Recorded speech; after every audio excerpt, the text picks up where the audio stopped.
नर्मदा के चौथे चरण की 1300 करोड़ से अधिक की योजना का शुभारंभ मुख्यमंत्री मोहन यादव ने किया। इंदौर शहर की बढ़ती आबादी और जल जरूरतों को ध्यान में रखते हुए आज एक बड़ी सौगात दी गई। मुख्यमंत्री डॉक्टर मोहन यादव ने नर्मदा नदी से पेयजल आपूर्ति की चौथे चरण की महत्वाकांक्षी परियोजना का शुभारंभ किया। इसके साथ ही शहर में जल प्रबंधन और वितरण व्यवस्था को आधुनिक बनाने की दिशा में बड़ा कदम उठाया गया है। दरअसल 1356 करोड़ रुपए की लागत से तैयार की जा रही इस परियोजना का उद्देश्य इंदौर को लंबे समय तक स्थायी और शुद्ध पेयजल उपलब्ध कराना है।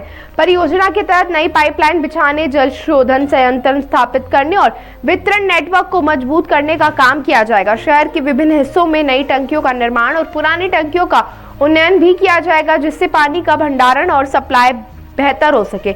इसके साथ ही हजारों नए घरेलू कनेक्शन दिए जाएंगे और आधुनिक कोटा सिस्टम के जरिए जल आपूर्ति की निगरानी की जाएगी। इस योजना से इंदौर शहर के साथ साथ आसपास के गांवों को भी जल संकट से राहत मिलने की उम्मीद है। वहीं मुख्यमंत्री ने रविवार 3 बजे मीडिया से बात करते हुए बताया कि हमारी सरकार के माध्यम से नगर निगम आने वाले समय में जल से सशक्त होकर आने वाले 25 साल में पहचान बनाएगी। नर्मदा जी के आशीर्वाद से हमारा मेट्रोपॉलिटन सिटी का जो प्लान बन रहा है, अभी जो आबादी है स्वतः 25 साल बाद 65 लाख की हो जाएगी। वहीं मेट्रोपॉलिटन की आबादी 6 जिलों को मिलाकर 1 करोड़ की हो जाएगी।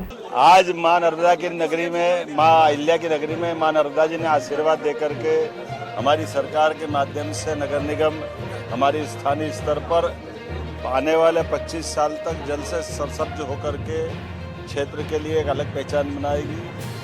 नर्मदा जी के आशीर्वाद से हमारा मेट्रोपॉलिटन सिटी का जो ये नया प्लान बन रहा है, अभी वर्तमान में जो आबादी है 25 साल बाद संभवतः 65 लाख की होगी और मेट्रोपॉलिटन की आबादी 6 जिलों में मिलाकर 1.5 करोड़ से ऊपर की होगी। ऐसे में सभी प्रकार की विकास परक गतिविधियों के लिए स्थानीय आबादी को भी पीने के पानी की और बाकी प्रबंधन के लिए जल की जो आवश्यकता होगी, नर्मदा जी के चौथे चरण के बाद मैं गारंटी से कह सकता हूं कि जल की कोई कष्ट नहीं आएगा। ये अभी तक का हमारा सबसे बड़ा एक तरह से कार्यक्रम भी है जो जल की उपलब्धता के आधार पर होगा।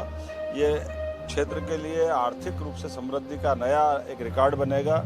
ऐसे में टियर 2 शहरों की तरफ जो विकास का, आबादी का, भविष्य के विस्तार का जो संकल्प है, ये उसको पूर्ति करने में मदद करेगा। मेरी अपनी ओर से लगभग 2500 करोड़ से ज़्यादा के इस निर्माण कार्य की बधाई। इसी अवसर पर बहुत सारे निर्माण कार्य लोकार्पण भी हुए हैं। इंदौर जो करता सबसे अलग करता, सबसे अच्छा करता है।